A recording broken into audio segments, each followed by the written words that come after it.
Welcome to Junk Monkey Live. Tonight we have got Evan, Flippy McFlipperson, with us tonight. We're going to be talking about one of his favorite subjects, golf and golf stuff. And we're also going to be talking about how you can set your reselling business up so you can do some traveling. And just like I thought, I messed it up. There we go. Boom. I had to mute that. I thought I had it figured out. One of these days I will figure it out.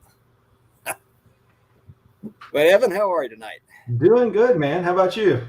Not too bad. A little warm out here. A couple of weeks ago, my swamp cooler broke down, but I finally got it fixed, and it's running. So it's only in the low 90s out here. I was about to say, what is warm in Oregon? But low 90s that's about where we're at. Yeah. Yeah. 92 and not about quite 80% as humid as where you're at. Our humidity is probably in the 50-60% range, maybe a little higher. That'd be nice. Yeah. Well, I'm from East Texas, right on the Gulf Coast, and I tell people all the time, man, it's the only place in the world where it can be 113 degrees and have 92% humidity and not a drop of rain to be seen nor a cloud to be seen. But well, it's starting to cool off a little bit. The 2 weeks that my swamp cooler was down, it was actually triple digits every day. So, wow, that's a little rough. Yeah, I was sleeping during the hottest part of the day and then working late at night to get my listings done. And you're in your outbuilding there, your garage, right? Yeah, it's a detached garage. It's 24 by 24. Nice. So it's pretty good size. Yeah. It's got power, but it doesn't have running water. Christopher Nutter's in here with us now. Hey, Christopher. I have two separate screens where I watch the YouTube screen over here and I watch the StreamYard screen on the laptop. Let's see, we got 5 people watching. But you just got back from a little bit of a road trip, didn't you? Well, big road trip for me, 14 days. 14 days. Yeah. Left South Carolina, went to Washington, D.C., spent about 2 days there, left there, went to Lancaster, Pennsylvania, Amish country, then went over to Philly, then left there and went to New York, and then Boston, and then Portland, Maine. I've flown into Boston once, and if you ever fly in there, as you're making your descent, look out the window and see if you can even count the number of baseball diamonds in that city. Really? It is, 30-something years ago it was like that. I don't know what it is now, but back then in the early 90s, it seemed like there was a baseball diamond in the back of everybody's yard. I mean, a fully set up one. Yeah, that's pretty neat. But I'm getting ready to go on a little bit of a trip myself. We got to leave in a week and a half or so. We're going to Nebraska for 2 weeks. Really? Now, what's in Nebraska? My mother-in-law lives in Nebraska, and she's got a piece of property there with a couple of houses on it, and one of them she lives in. And we're going to go out and help her with some chores around the house. Gotcha. So I have been researching like crazy, and the panhandle of Nebraska it may not be the end of the world, but if you climb up on a sheet of paper, you might be able to see it from there. So you're not going to find too many thrift stores or yard sales out there. No, not. Well, I'm kind of hoping there's some yard sales, but on the way there and back, we'll probably do a round robin and take a different path back than what we took out there, and we'll hit some cities. I'm hoping Salt Lake City, for one, is supposed to have some pretty good bins. Yeah. Yep. But I've always heard. Now, let's see who all we got in here. We have got Christopher Nutter. Howdy. We got Jessie Shops. She's a new subscriber. Let's see. Ping, nice to see you tonight. We got Ed, the reselling writer. He's just now subbing to my channel. Shame on you, brother. You should have been here a long time ago. I'm messing with you, Ed. Mary Garcia from the Merchants is here. Good to see you tonight. And that catches us up for a moment. But, let's jump into it. We're talking about traveling so much. Everybody watching YouTube and Resell World, there's several people who like to go out on sourcing trips, and you're one of them. And you have a way of going about it that takes very little money out of pocket to get there and get back. So I pay for everything, namely shipping, with a Chase Business Inc. card. And that gives you 3 times points every time you pay for shipping with it. So I use Pirate Ship to pay for my eBay shipping. send something first class or what is it, ground advantage now for $5, it gives me 15 points. Turn those 15 points into Hyatt. Like you can actually transfer them to Hyatt. It's a 1-to-1 ratio. It doesn't cost you anything. And the average hotel we stayed in, that 14-day road trip I was telling you about, 11 hotels, and 9 of them were Hyatts. On average, cost me 5,000 to 8,000 points a night, versus Holiday Inn or Marriott's 20,000 or 30,000 points. Yeah. So that's how we actually did that road trip. That's pretty awesome. And it's little things like that. It's little tips and tricks of the business or the trade that can get you. And when you get outside of your own area, you're finding different things. Absolutely. Yeah. Just went to Virginia, North Carolina this past weekend and didn't find too many golf clubs, but found a bunch of vintage stuff, old toys and stuff that I'm not used to finding around here. Yeah. I love getting out and traveling. I spent 13 years driving coast to coast and border to border. Wow. But back then I wasn't really a reseller. I only started this reselling thing about 3.5 years ago, maybe 4 years ago now. I've been on eBay selling for 25 years, but I was auctions only, and it was antique, vintage, and luxury watches only. Occasionally I dabble with a little something else, like I sold some of my daughter's toys she didn't play with anymore, and some of her video game stuff. And occasionally at yard sales I would find like outdoor equipment, and I'd buy that specifically to sell on eBay, but it just never clicked with me. It just, one day researching one thing on YouTube, it led me down a rabbit hole of other things, which eventually led to reselling. And I'm like, nah, there ain't no way nobody's paying that much money for old used shoes. But they are. Yeah. So I go to the local Goodwill. I pick up a pair of Red Wing boots in just like new condition. I brought them home. Everybody else has got them listed for $100. I listed mine for 50 and sold them in an hour. And I was hooked from right there. Absolutely. I don't undercut the market like that anymore. But so you said you started watching YouTube when you first got interested in it. Who was your first reseller YouTuber that you got into? Actually, it wasn't even a reseller. I was doing research on leather work to make leather watch bands, because I'm a watchmaker by trade. And I was going to start making matching belts and watch bands and re-dyeing dress shoes so you get a complete set. And I was to sell on eBay. And while I was doing that, some of these cobblers, some of these shoe repair guys would go out to thrift stores, find like Allen Edmonds dress shoes, bring them back, fix them up, and then resell them online. And that led into other stuff. But you were among the first. I think Harry Tornado was high on the list of some of the first people I was watching. Kevin was another one. Julian was another one. And then it just kind of snowballed from there. I have no idea how many people I follow these days. It's so many. It's hard to keep up and watch everybody, for sure. And Mary had a question about the. She said, "Wait, Pirate Ship gives you points." It's not actually Pirate Ship that gives you points. When you set up Pirate Ship, you use a credit card to pay for your shipping, your postage, and that credit card, the Chase Business Inc. Preferred, is the one that I use that gives you 3 times points. There you go. So what you got to do is you got to find you a good credit card that has a points system. And this one specifically is the one that gives you 3 times. Yeah. Mary, I'll put a link in the chat with a video that I did explaining everything. There we go. But yeah, you find you a good, you use the one that he has for the points, but they also have credit cards out there that give you cash back. But there, some of them, like mine, you have to choose every month or every quarter. You got to go through a list that they give you and check off the things you use to get the. So I'm going to look into that Chase card myself. Yeah, and you can do cash back with that one too. Chuck Monkey just got paid for something. What do you think? I rarely ever get those during a live. Let's see here. Oh, come on, tell me I got to show my face to the phone to open up. Watch it be a $5 VHS. Ah. No, actually, it is a $10 Tupperware lettuce keeper. I found it. I picked up one of those pickle keepers. Yeah. And inside the pickle keeper was the lettuce keeper. It looks like a giant thumbtack. I guess you just stab your lettuce on top of it. I got you. So it's not actually like a container. It just Yeah, it's just well. Let me see. See if I can pull it up here. All right, that should let me share the screen.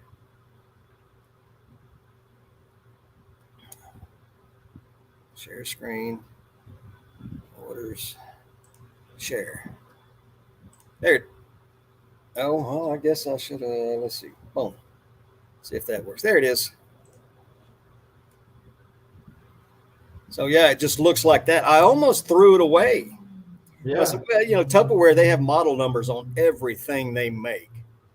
So I looked it up and I'm like, huh, they sell. I So probably would have absolutely thrown that away. You're right. Wouldn't have thought anything of it.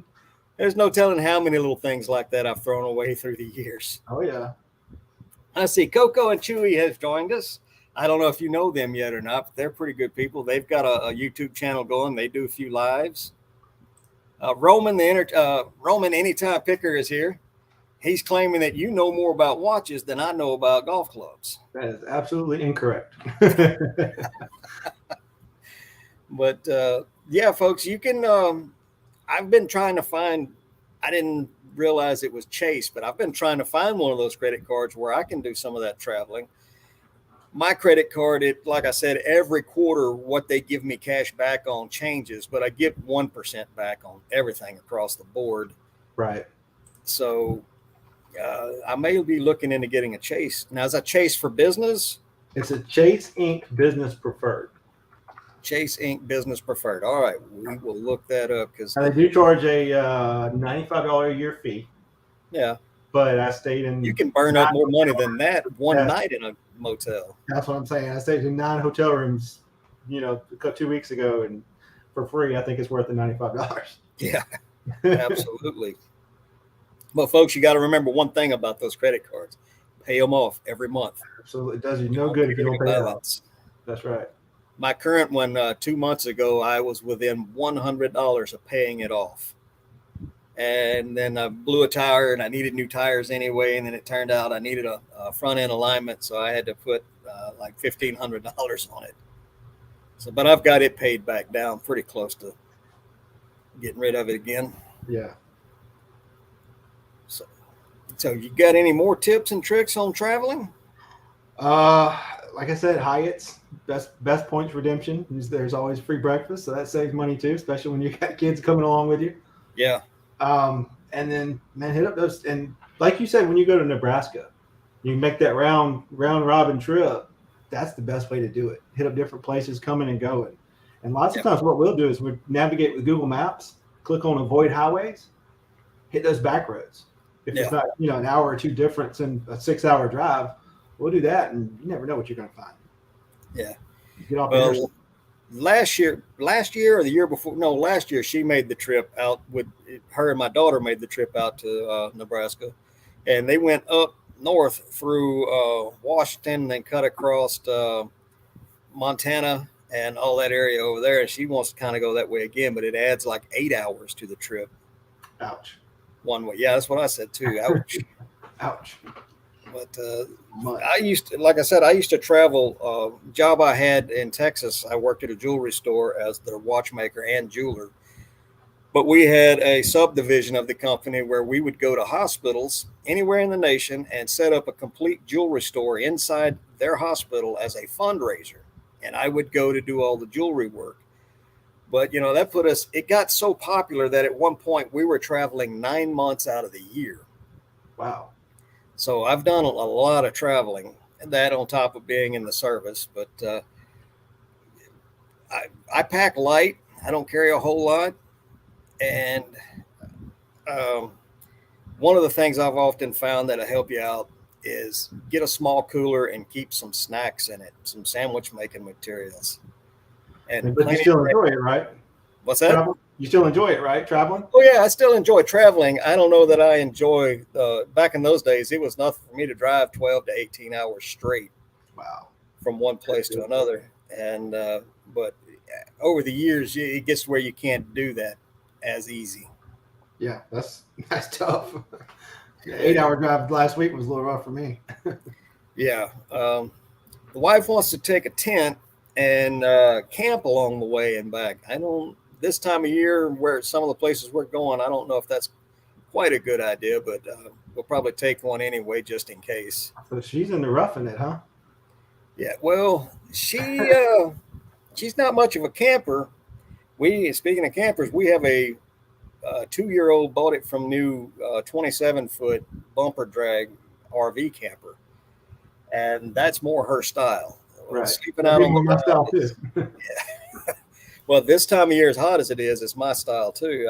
I spent a lot of years working in shipyards and hard rock mining and gemstone mines out in the deserts, and just too many years working in the heat. I just don't handle the heat much anymore.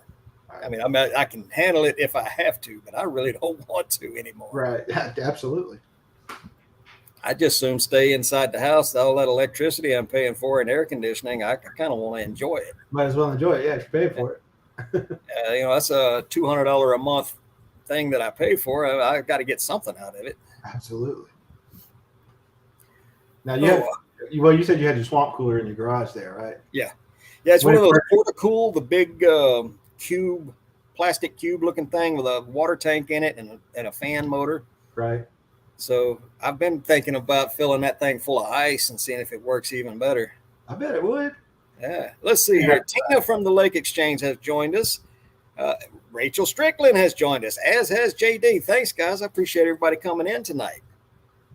Let's see. I get back over on my other screen over there so I can see what's going on. But and there's Collins, Chrissy Collins on the move. Was in her live this morning watching it. She has Monday morning lives, and she goes through stuff with her guests to see if it's worth listing or not. I'm making sure I'm subscribed right now. Rachel wants to know if you are going to be at FlipCon this year. I will be. Well, there you go. Looking forward to it.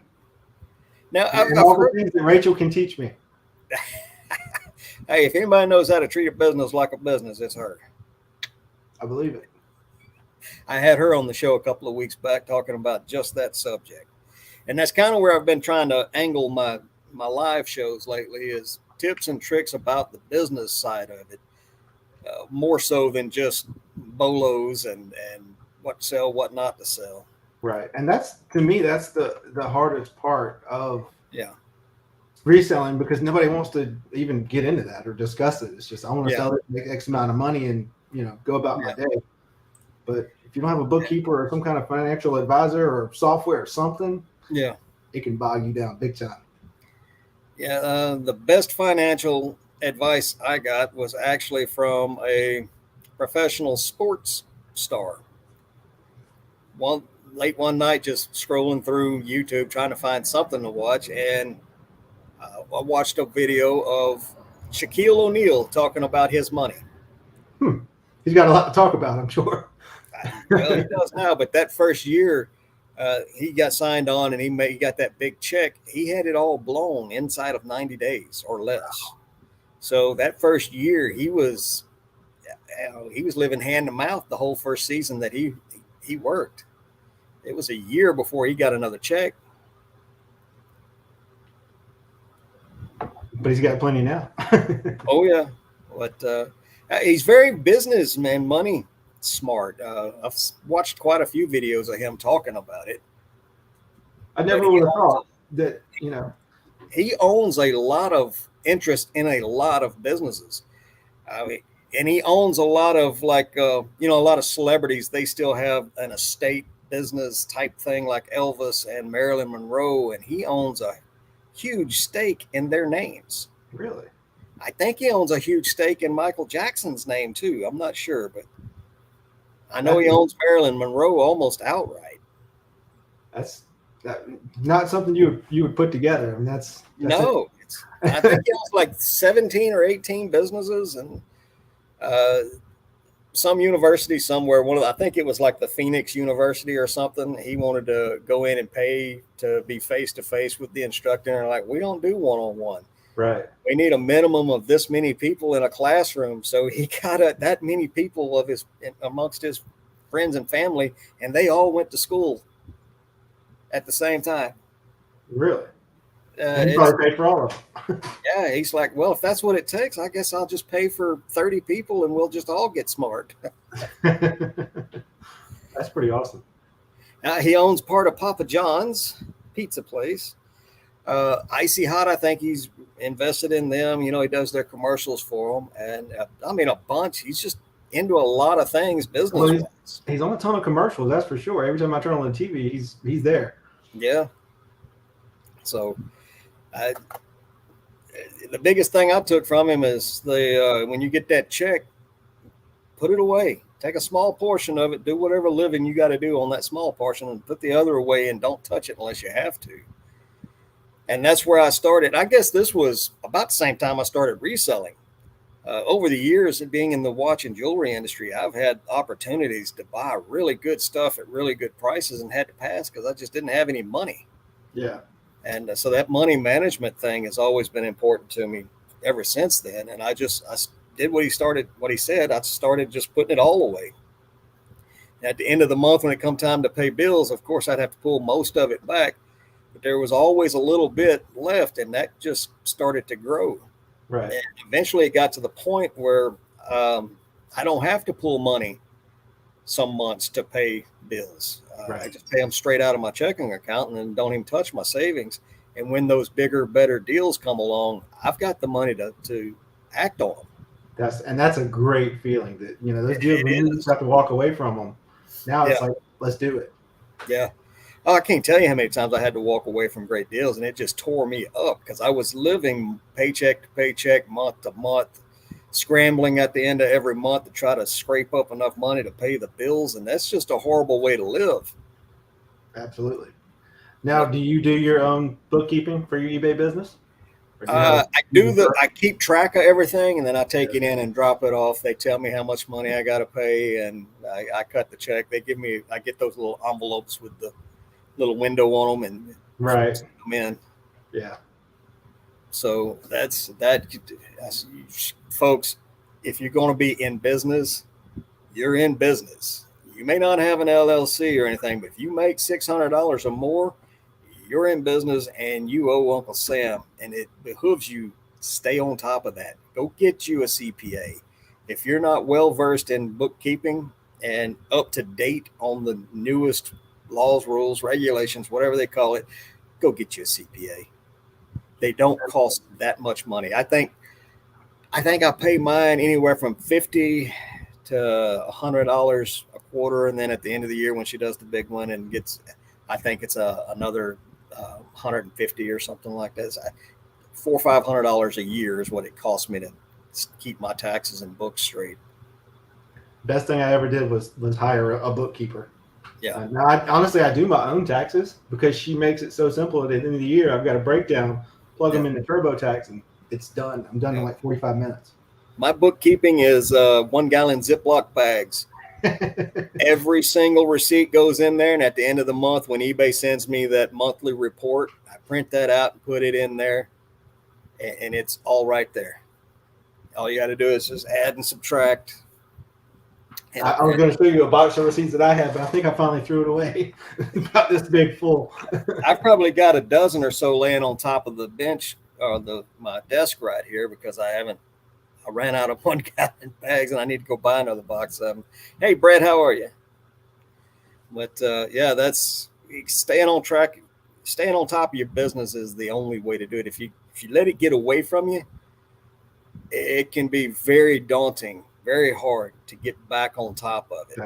That was my biggest problem. End of the year tax time, I'm spending 2 weeks trying to get all my stuff, just get my act in order to be able to do taxes because I got receipts everywhere and all this stuff. That's why I say hiring a bookkeeper was the best thing ever. Yeah. If you don't pay quarterly, there is like a $250 fee for having not paid throughout the year. So that's, if you do it quarterly, it's a lot smaller check 4 times in the year. Plus you save a little money by not waiting till the end of the year to pay it all at one time. Because I know writing that big a check hurts. What do I write off?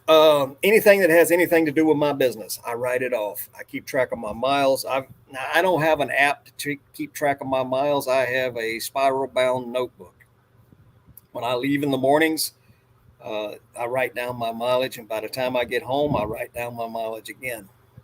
If I take the wife grocery shopping or something like that, I don't track those miles in with it. But basically, my truck only moves for business, with the exception of the once a week or once every other week taking the wife out to run errands. So basically, all the miles of my truck. And when it comes to that, you can either keep track of your mileage or you can keep track of your gas. Trust me, keep track of your mileage. Yeah, You typically mileage is way better. Yeah. Especially if you have a truck that's got that flex fuel system built into it. And when you're up on the highway, a tank of gas will take me 600 miles. Right. So, and one thing that a lot of people don't think about too is when you're out thrifting or yard sailing or something, you stop to get a bite to eat. That can be deductible too. Yeah. Because you're out handling business and you got to eat. That's right. That can be deductible. Mine has told me that it has to be with somebody else and you have to talk about business during the meal. From now on, I'm going to call you. Yeah, there you go. I had to stop and have a business meeting, and we Zoom called over lunch. That's right. But just whatever they tell me I owe or any changes that come along, they keep track of all of that for me. Like I said, I keep track of all the receipts. I turn it all in. If I try to slide one past them, they'll catch it and tell me. Oh, yeah. Yeah, Chrissy has put a link to your channel in the. Thank you, Chrissy. I just subscribed too. There you go, folks. If you're not subscribed to Evan here, you're missing out. He has some of the best edited YouTube videos, bar none. Oh, thank you. And it has been a little while since you've done some of your tricky editing, but we really enjoy that. See if I can't whip something up. Oh, wrong one. Remove. I don't know how to get rid of that. Oh, that's what I was trying to do over there. Ooh, Desert Sellers has joined us. Good to see you. Golf clubs, man. Let's talk about golf clubs because and golf related stuff. Golf clubs are not the only thing that sell. Absolutely. I mean, for instance, I found this hat last week at the Ben's. It's a 2006 Masters hat, and it is the what is that? American Needle Masters hat, but this one is actually made in China. But it'll still sell. Yeah. And a lot of that, if you're listing Masters stuff, especially with a year like that, look up who won. Put their name in the description. That's a great tip. Like if you like 97, that's when Tiger won his first Masters. You find anything Masters from 97, it's probably worth double any other Masters item. That is cool. Yeah. So I ran across something several weeks ago, and I just listed it over the weekend. This table over my shoulder right there with the red sneakers at, that thing was piled high with stuff ready to list, and I just hadn't gotten around to it. So I tacked it over the weekend, and I have one item on there. It's this kooky little boxing kangaroo thing. It's got a little dish in it and a little pouch in it, and it's a dresser caddy. I guess you put it on top of your dresser, and you put the stuff that normally goes in your pockets in it. Is that the one you posted from Pulp Fiction? It is. Yeah. I'm looking it up and I'm seeing all this, I found the thing and then I see some of them are like next to no money and then some of them are big money. And I started looking a little closer, and the ones that are selling for the bigger money are the ones that mention that this thing was in the movie Pulp Fiction. So that's how I have mine listed. Yep. And there's so many weird things like that, like the flip clock from Groundhog Day, the backpack from Back to the Future. Right. It's or let's see, what's another big one that people look for? There's a lot of stuff like different TVs and stuff that were in movies. And the Roseanne blanket that everybody's blanket. Huh? I didn't know about that one. It's just like a crochet blanket, brown and orange and yellow, almost 70s Afghan, I guess you call it. Yeah. Put Roseanne in the keywords. They sell for like $50, I think.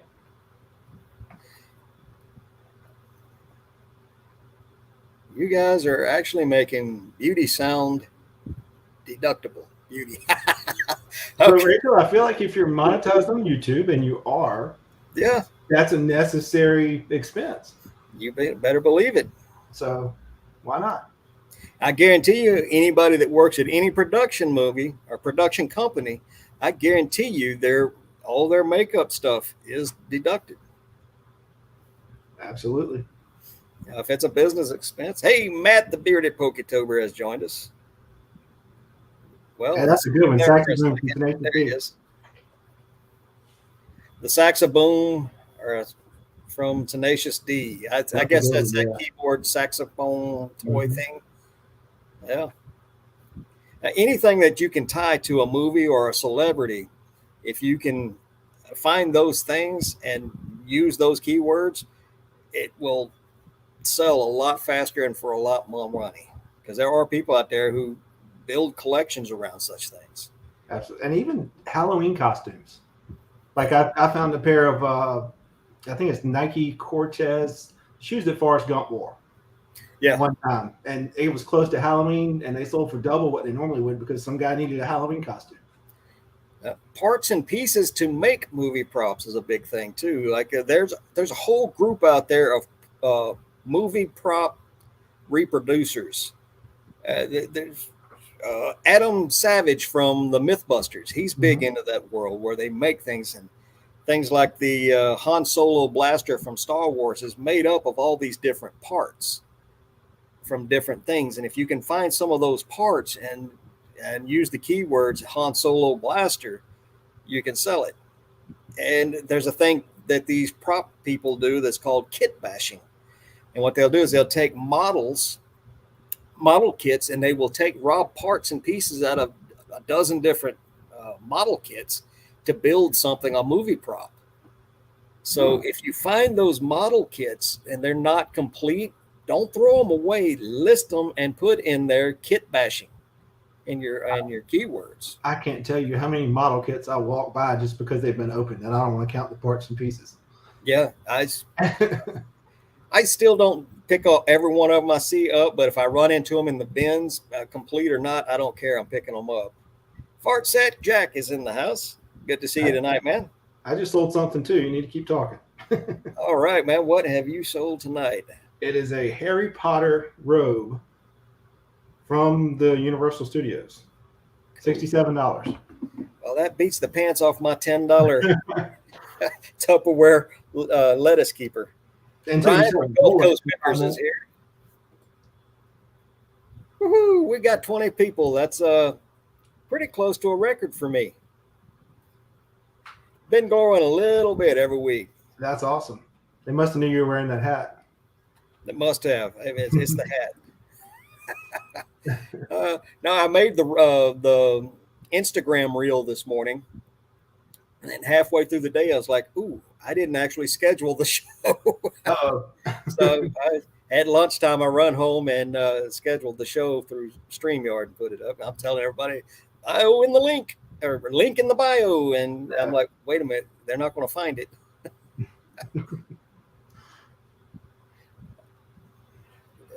Let's see. Do you have or run into lately a lot of the Barbie stuff? I have not. I passed up on some vintage Barbie stuff this past weekend that I probably should have bought. I just don't have the knowledge. Yeah, well, apparently from what I'm hearing in the community right now, anything Barbie is pretty hot. Because of the movie? Yeah, because of the movie. Yeah. All I know is you can't go off the date on the back of them. I learned that lesson the hard way. I did too. I listed something with the date, and I pretty much got crucified on eBay by a bunch of collectors. I got probably 10 messages from people. This is wrong. This is wrong. Yeah. Yeah. Mary had to take a return on a Pendleton shacket, because the guy didn't look at the measurements or see for the fact that it was a woman's shirt, not a men's shirt. People do not read descriptions, and they don't look at all the pictures. I don't understand why. When I'm spending my money on something, I'm going to read through it pretty carefully, and I'm going to look at all the pictures. I have a DVD that I just sold for the 4th time. Wow. I started jokingly calling it the Boomerang DVD. It's the first season of The Resident, and it was factory sealed, new. It's out of print, OOP. Sold it the first time for $20, and in shipping it, they must have dropped a heavy box on it, and it cracked the top of the case. So it gets to the buyer. They're not happy with it. I'm like, hey, send it back. As soon as I see tracking, I'll give you a full refund, including shipping both ways. So they did. And I've sold it 3 more times since then. I put it in bold block letters. Damaged case, see pictures, read description. It took 3 more times before it finally stuck. Wow. And the guy gave me, the buyer gave me a positive feedback. Item exactly as described. Thank you for reading the description. Yeah. Yeah, I'm like you. I don't know why, if I'm spending my money, I'm going to read and look at all the pictures and zoom in and check everything out. Right. But these people just click buy it now. They think we're Amazon, I think. They can just turn it, they don't like it, they'll return it. Yeah. Yeah, Amazon is, I use them a lot. I buy a lot of my supplies off. All my boxes I buy there. I'll do a video, Instagram reel. I've been making a bunch of changes in here, trying to get ready to retire. Tentatively, I want to retire before October the 1st from my watchmaking to the public job. I'm still going to work on watches, but I'm just going to set a shop up here in the house and cut way back on the kind of stuff that I work on. But then I get out here and I'll work, I'll hit it hard several days, and it'll be several days before I work on it again. But I'm running out of time, so I got to get this place set up and ready to rock and roll. Yeah, filling out those postal claims, they're not that easy to do, and I don't think you can fill out a postal claim against media mail. First time I sold it, you have to sell it. Well, First Class didn't have insurance back then, but now with the Ground Advantage, you do get up to $100 in insurance. So that's one of those things that's going to be a big plus with the new USPS shipping changes that have happened recently. Have you had to use that yet? File a claim against the new Ground thing? No, I did have a package last week. It was supposed to go to Pennsylvania. It ended up going to New Jersey, and then from New Jersey it went up to Maine, hit 2 cities in Maine, and then they flew it all the way to Anchorage, Alaska. Stayed in Alaska for 2 days, then they flew it all the way back to Pennsylvania and delivered it. With the new Ground Advantage, that claims they're either going to take longer to process because there's going to be so many more of them, or they're going to be more strict so that they don't have to process as many. Yeah, and I also wonder if they're going to do the same thing that UPS does, where if you buy it through a third party like Pirate Ship or eBay, it's harder to get the claim even filed. Right. Because you didn't buy direct. So I don't know. I do a pretty good job of packing, or try to, and I think my feedback proves that, because I get a lot of positive feedback about how well I pack things. I think the last thing I had damaged was a set of woods, 3 golf club woods in a box. They were all 3 broke in half. They had to be run over by a forklift or something. Yeah. But it doesn't surprise. Yeah, it may have fell part way off and they just drove right through a doorway and snapped them, or I had one happen to me that way. I'm like, how in the world? So yeah, I just refunded the guy's money. And quite honestly, to put claims in on the small stuff, more often than not, it's just more trouble than it's worth. It's not. You're right. It's not worth it. Write it off and move on. I tell people this a lot. When it comes to your business, if you can't absorb a return or eat a loss, you need a better business plan. Let's see. Christy from Texas Mom's Closet is in with us tonight. Good to see you, Christy. Yeah, UPS claim was impossible because I didn't say it was third party, because then I couldn't go back and edit it. Oh, yeah, they're squirrely. They find little loopholes to get you. Mama with a camera, Lori, she's joined us tonight. Good to see you. Hey, Lori. And Christopher is sharing people's links. Glad to see you doing that, brother. Appreciate it. But, you see Bearded Pokey Tuber. He had a priority package sent out 8 days ago, going from Massachusetts to Virginia. Been in California for 3 days. That's nuts. Yeah. Well, I ship every day, 7 days a week. I ship UPS on Sundays because my UPS store is open on Sundays. So if I've got any UPS packages going out on Sunday, I go ahead and ship them. That's less I got to do Monday morning. So I have 100% tracking uploaded and verified on time until a couple of weeks ago, just before they did away, just before the July 9th thing. I had packages that were scanned in as delivered instead of scanned in as accepted. Yeah. And then one of those went to Puerto Rico before they shipped it back. And I'm lucky I didn't get any negative feedback over that stuff. But it did red flag my account or go against my account. It showed up as a defect on my account because USPS didn't do their job right. Right. Christopher Nutter had a couple of packages this week that happened to, where they scanned it in as delivered instead of scanning it in as accepted. And he had one of his buyers threatening him with negative feedback and all kind of crazy mess. Christopher, did you get all that stuff reported to eBay? Now, is your post office open 7 days a week as well?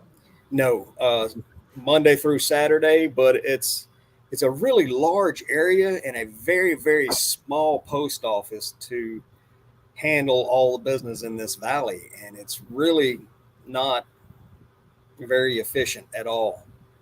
And they can't keep me. They have about 4 or 5 people that are lifers, I guess. And then they need help because those 4 or 5 people can't run it all day, every day. So they keep hiring people, and those new people never stick for very long. Now, do you stand in line and let them scan every package when you get there, or no, leave it on the counter? No, they have a kiosk there. I've started scanning them myself if they're important. Yeah. And there is one woman, if the little window is open over on the side, I'll just hand her my blue bag and she'll dump it and she'll start scanning them for me, because I talked to her about having some packages not get scanned. So when she sees me, and I'm very nice to her, and she's always been nice back to me. So when I see her, it's always a plus. I know my stuff's going to get scanned. Right. And I never have any packages going out that so many that I need a scan sheet. I wouldn't know how to even print out a scan sheet. I think you can only do that, and correct me if I'm wrong, I'm sure you guys will in the chat, if you ship everything all at once. I'm a one at a time shipper. I get too confused trying to print everything out, Yeah. Yeah, if I printed out all my labels all at one time, I'd have no idea what they went to. Yep. So I do them one at a time. I box them up, measure and weigh them, print the label, slap it on, move to the next one. For me, a big shipping day would be 15 to 20 packages. Yeah. I don't think I've ever had more than that. Not on eBay anyway, but let's see. I think I saw the Swamp Picker come in here. There's Swamp Picker. Glenn, good to see you tonight, man. Yeah, one at a time. There for a while, I had my office in the house, and I would print them in there. But I'd print one label up, I'd write on it, and put it aside. But I already had everything packaged up and measured and weighed, so I'd write all that down, go in the house, print one label at a time, and write on the back of it exactly what it went to. Yeah.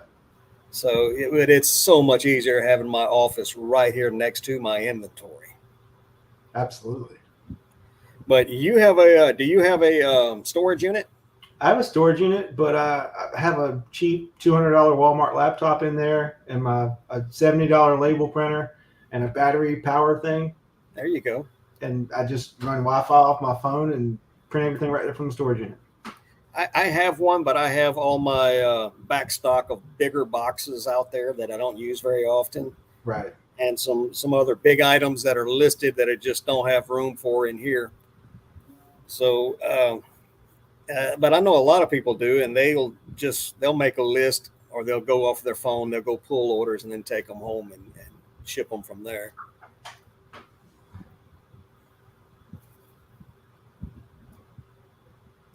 It is.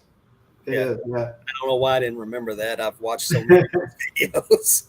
It is.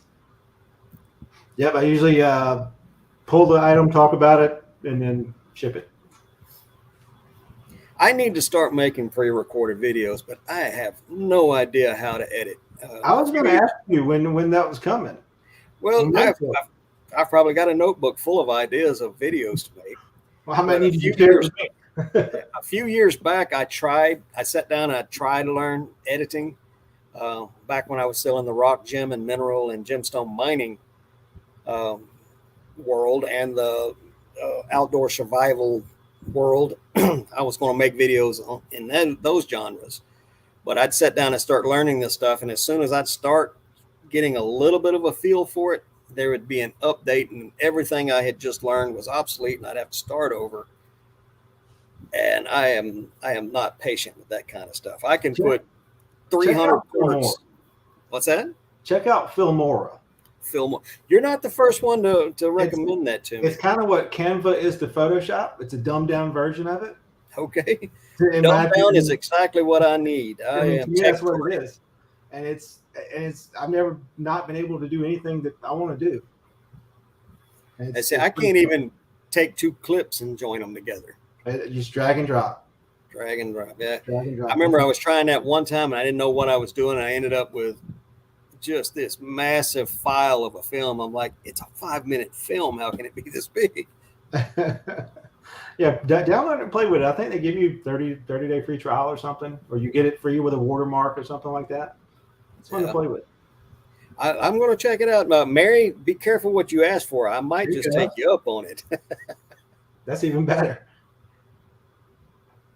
I tried to get my daughter and my wife interested in learning film editing or video editing. We can't say film anymore. We don't use actual film, but right. But yeah, and I couldn't get any takers on it. iMovie is simple. JD, I'm pretty sure it is. And I have an iPhone. I can barely make phone calls on it and look up sold comps.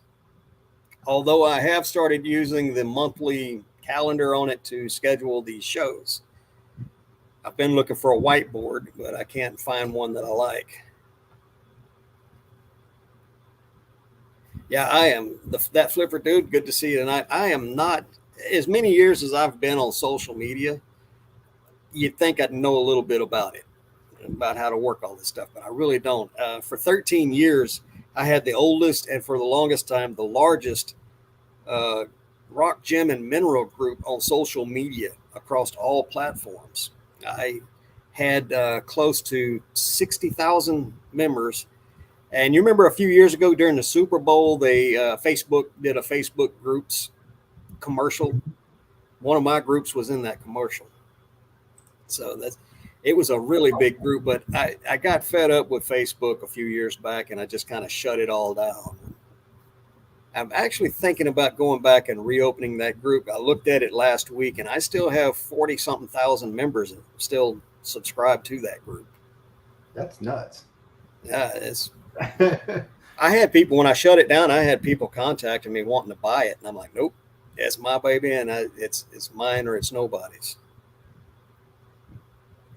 But anyway, I've been on social media and the platform, all the different, I mean, I've been at it ever since we had message boards. We didn't even have social media platforms yet.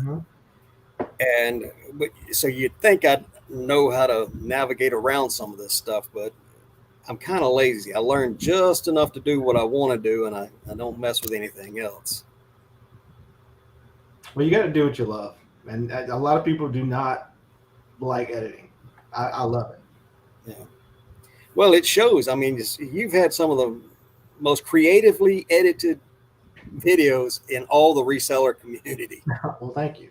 And we really enjoy it. And that's something, it's hard for me to watch a lot of reseller content anymore because you're out here doing this for a job every day. Absolutely. And you get home that evening, you sit down in front of the computer.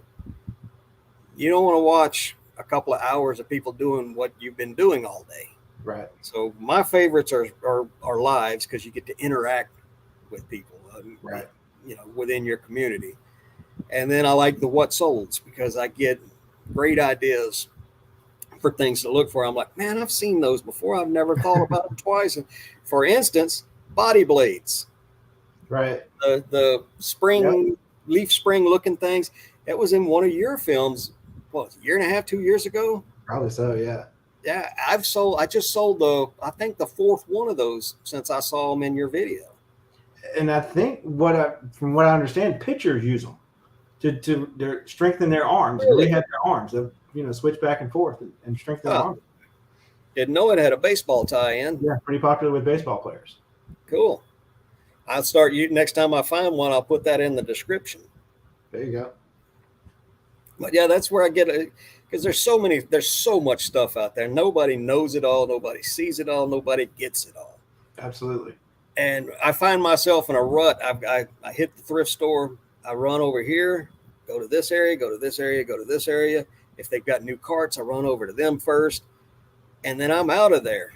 Occasionally, if it's slow and I'm not finding anything, I'll just kind of meander and look things up. But it's nice. The what solds give me things to look for. Yeah, and that keeps you ahead of the game too. Keeps you sharp. Yeah. Well, which brings me up to another. I always like to ask people, what was a pretty good bolo from a year or more ago that is no longer worth picking up? I'm like, a year ago they were hot. You picked them up, didn't even have to do a sold comp on them. But nowadays you don't really pick them up too much. Sadly, Harley T-shirts, unless they're vintage. Yeah. Orvis, when they went to Costco, they kind of, unless it's vintage. Yeah. Man, what else? I'm trying to think of something other than clothing. I can't think of anything off the top of my head. For me, believe it or not, it's Hokas. I can see that. A year ago, Hokas were hot. They could be the rattiest, wore-out piece of junk pair of shoes, and they would still sell. You'd still get $30 or $40 for them. Yep. Not so much anymore. They still sell, but they have to be in really good shape anymore. Unfortunately, this is also about the time that the thrift stores catch up to the game, and now they're pricing every single pair that comes to the door at $25 or higher, even if they are wore out, ratty, got holes in them, and no tread left. And then they get left stuck with them, and they end up in the bins where they sell them for 25 cents. Yeah. And they could have got $7, $8 for them. Yeah. Well, between you and a couple others on the East Coast, I watch you guys, and I know you've heard this before, but you guys have way better prices at your Goodwills than the rest of the country does. It's like $650 for, what was it, shirts? $475 for shirts, $650 for shoes. Yeah. Yeah. The cheapest pair of shoes we can find in our Goodwills is $849 on a rare occasion, but the average price is $1379 and up. And any more these days, they're mostly up. I got one Goodwill. If it's a pair of cowboy boots, they don't care if they're made in Taiwan out of plastic and they're cracked in half. They're getting a $50 price tag on them. But is anybody buying them? That's what I always question. Because, I travel a lot too, and I see all these Goodwills, and you're right. We're definitely blessed here to have the prices that we have. But is anybody actually buying this overpriced stuff? No, they're not. It makes you wonder why they keep that business model if nobody's buying it. When I talk to them and I ask them about it, corporate told us to do it. I'm like, well, I was just at the one 8 miles up the road, and they have the same regional manager as you, and they're not doing it. But if I mess up, and it's kind of weird though, you see them like recently they've stopped carrying VHS tapes. All but one. I have 4 of them in my area, 4 retail outlets in my area, and 3 of them have stopped putting VHS tapes out. And one of them, I went to the manager. I see him almost daily because it's the closest one to my house. And I'm like, man, please. He's like, well, we're thinking about not putting them out anymore. I said, why? Because the others have stopped. He's like, yeah. I'm like, I've told them the same thing. They sell. People buy them. In fact, yesterday, if it wasn't for Black Diamond Disney VHS, I'd have had a 0 sale day. I didn't get the $1,000 for it. I sold a copy of Bambi for $5. Okay. That was the only sale I made yesterday. But at the same time, when I was talking to him this past week about it, I said, look, man, 2 days ago, somebody came in here and they bought every single VHS tape you had on the shelves and paid for them and left here with them. I said, people do buy them, put them out. I mean, they're not even sending them to the bins, these other stores. They're throwing them immediately in the trash. Really? Sounds like the Goodwill dumpster might be a good sourcing spot for you. You would think so, but here in my area, all dumpsters are chained up and locked or behind fences inside cages. Right. Because we have some homeless problems, I guess is the nicest way to say it. Yeah. But yeah. Wow. All of a sudden, I run out of things to say. Well, I'm agreeing with Roman here. Ohio is 5 times higher than our prices for sure. Yeah, in there. Yeah. Let's see where Roman is at. And somebody had a question. Where was it?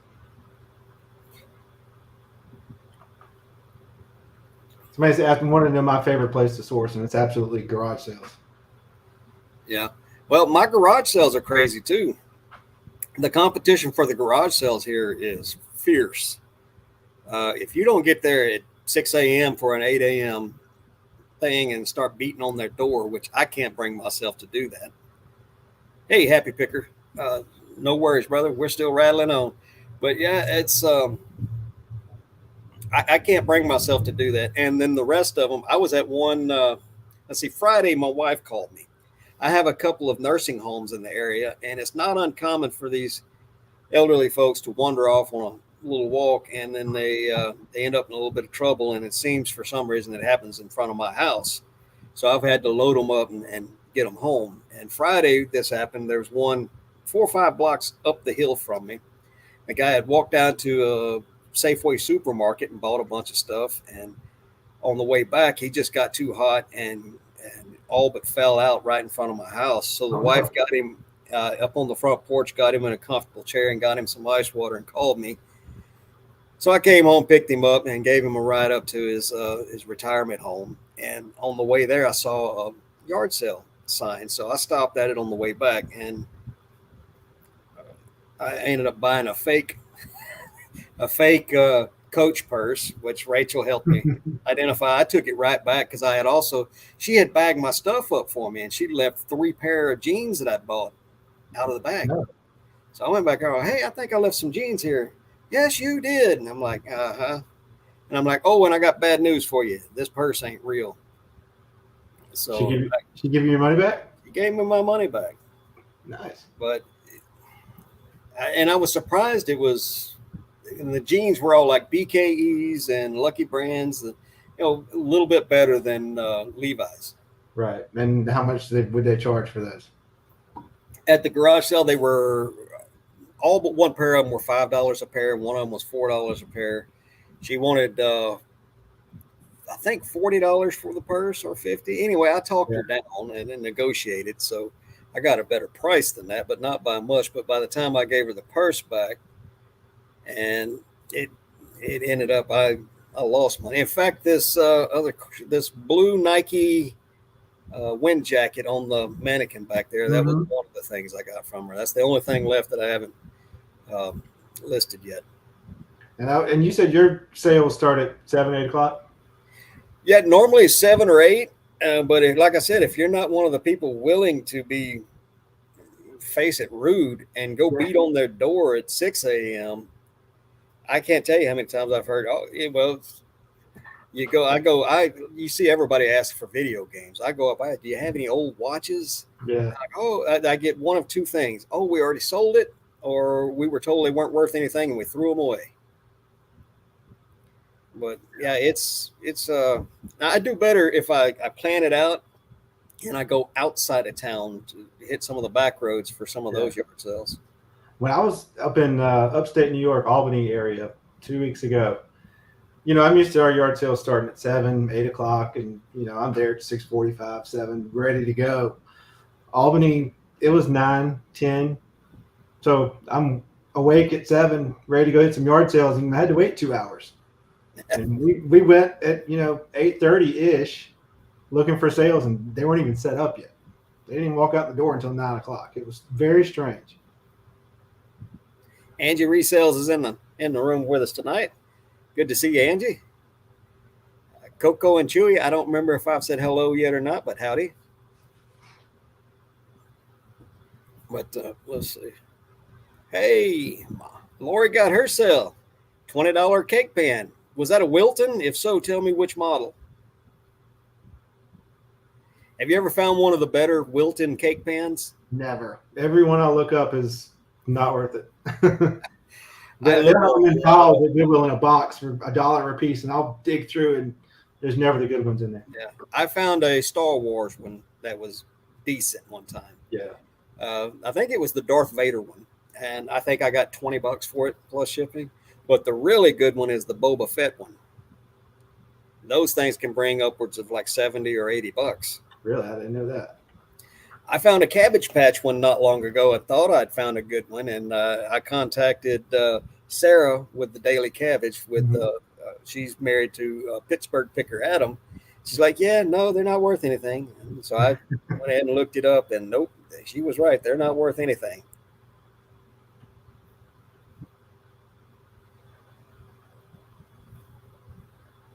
Sales in Houston. That Flipper dude, I'm from the Houston area, or just north of you there in Beaumont.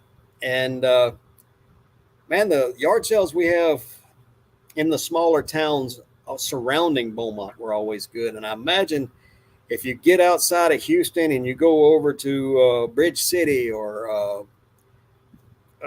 Texas City or something like that, you might have better luck with your yard sales and garage sales out that way. You guys have what? I think 3 bins in Houston, though.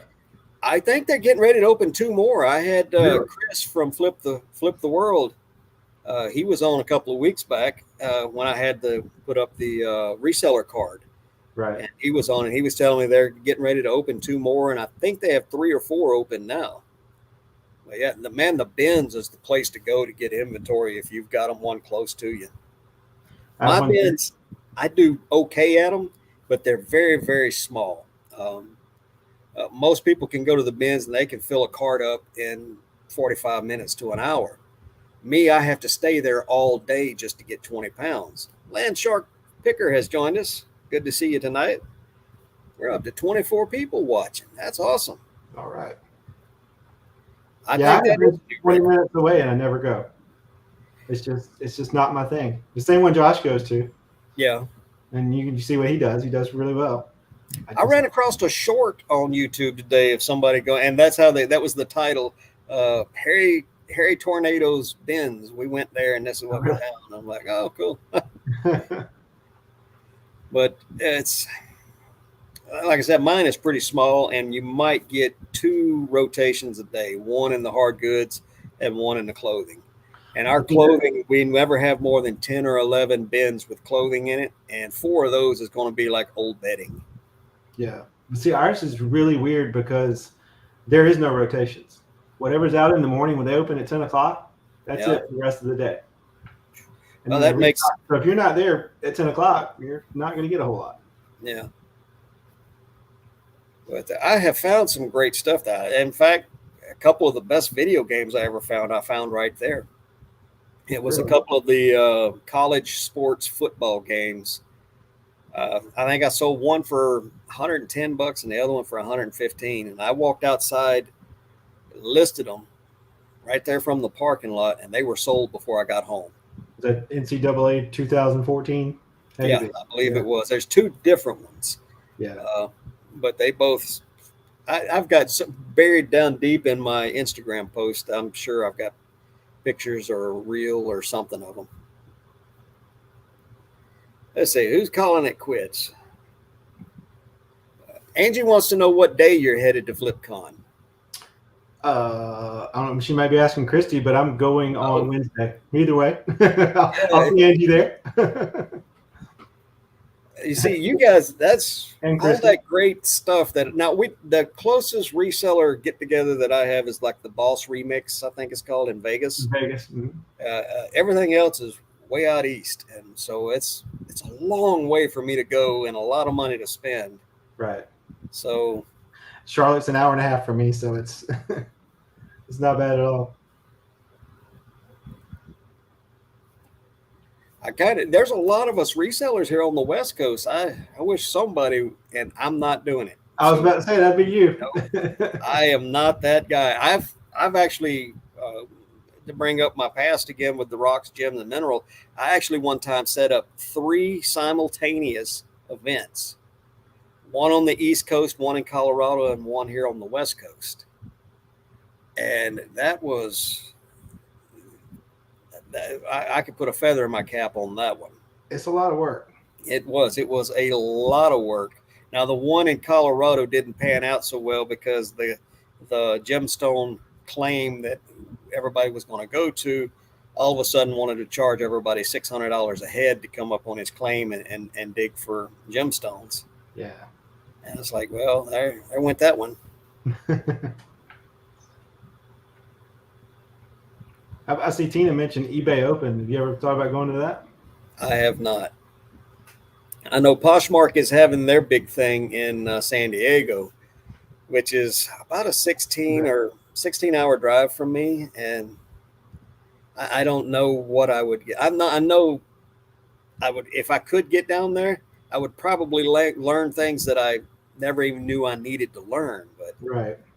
And it's probably the same with like an eBay Open. If I could get to one of them, that'd be things that I could learn that I never knew about.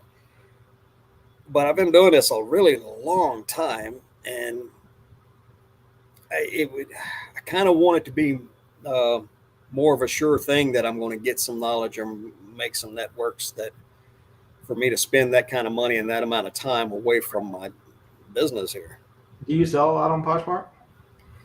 I've been on there since January, and I don't know that I've sold a lot. I sold a Rolex on there, but it's so easy on there, and you don't get as many returns. I've only had one person try to get a return, and I was like, nope. Yeah. All the measurements are right there for you. I can't help if it didn't fit and you don't know your measurements. That's on you, not on me. And Poshmark had my back. Right. Whereas on eBay, you can't pull that. If they want to return something on eBay, it's getting returned, even if they have to open an INAD, which then not only do you have to take a return, you've now got a red flag on your account. Right. And they don't have to prove it or anything. JD, yes, I did sell a Rolex on Poshmark. So, that 20% fee kind of stings, but I had it priced up to account for that. So, and it still sold. And you hear a lot of people complain about fees on different selling platforms, but where else are you going to get that audience? Yeah. You're not going to take a Rolex to a flea market in Oregon and get, nope. that price for it. No. Now, I have a little bit better way to sell them than selling them online. Yeah, you got those connections. But I hate to buy them at the brick and mortar where I work and then fix them up and turn around and try to sell them out of the same brick and mortar. Right. Because then you get the people come back in and they see their watch and like, you told me it was only worth such and such. I'm like, yeah, that's before I put $2,000 worth of work and parts in it. Right. So, oh man, I talked to you about that a little bit. We had the big flea market, one day big flea market from 9 to 2. I paid $1 to go in, and the first vendor on the inside on the left, he had watches, but he was asking 3 times what the market value of them were, and they were broken, beat up, banged up. I had to walk away from that guy. And that's hard too when it's something that you love and that you like to flip. Yeah. It's hard to turn that stuff down. If I see a bundle of golf clubs, I saw some this weekend, 3 Scotty Cameron putters, G400 iron sets, but they were all eBay prices. Yeah. You don't see that stuff at yard sales, but when it's eBay prices, you got to walk away, which is hard. Traditionally, for the last 3 years on golf clubs, what I do is I save them up during the winter. Yeah. And then as soon as spring hits and people are hitting the links, I list them all at one time. Well, this past year we had the surcharge added to golf clubs, so I had to switch everything over to UPS, and then I had to buy boxes. Got all of that done, got everything set up, and I listed them all at the same time. And that's a bit of work listing 200 golf clubs in one day. Oh yeah. Or even over the course of a weekend, it Right. wasn't 200. It was probably 50 or 60. But they just, traditionally they would sell. I'd sell them as fast as I could get them listed. But this year it just didn't happen. And a bunch of them, I started looking, and nobody else was selling those models either. So what I did is I took the golf clubs, and I use them when I clean shoes. I'll put the shoe over the shaft and lean it up against the wall outside to dry the shoe. Yeah. And you mentioned earlier about something that was a bolo and isn't anymore. Golf clubs can be seasonal too, or even yearly. You got an R7 that came out this year. The R8's new next year. So that R7 loses its value. But then again, you can flip side. The guy who won this year, he used a special Odyssey putter that he added a whole bunch of lead to, and that Odyssey putter had fallen off. Yeah, it had fell down. It was a $15 to $20 club, maybe a little better if it was in great condition. Now them things are selling for hundreds of dollars a piece. I think last one I saw was it was around $1,000, $900 to $1,000. Yeah, it was the Odyssey 2-ball or something. I forget which exact model it was. I just remember it was an Odyssey. But it was an older model, and Odyssey was on site, and they customized that golf club for him. And then another guy started using it too. Yeah. And I can't remember who it was. You got me curious now. I got to look it up. Jailbird, Odyssey Jailbird. Yeah, I saw the videos about it, and I'm like, oh man, because I know I've sold 2 or 3 of those exact same Odyssey 2-ball putters over the last 3 or 4 years. But you can't sit on stuff forever and wait for the market to skyrocket. Baseball material is another thing, like gloves and bats. That's another thing I collect all through the winter and then throw it up all at one time on eBay in the spring. And this year, same thing. Traditionally, I'd list all that stuff up, and within a week or two, I'd only have 2 or 3 of each left. Yeah. No, it took several weeks, and I still have 7 or 8 golf clubs and 2 baseball bats left over from the spring. Do you wait to list because you think they're going to sell faster, or you'll get a better price, or because I don't wait to list anything. Like I listed a hot cocoa machine today. It's like Christmas and Halloween. It sells all year round. Right. We all know that. But I believe they sell faster and for a little more money if you sell them during their season.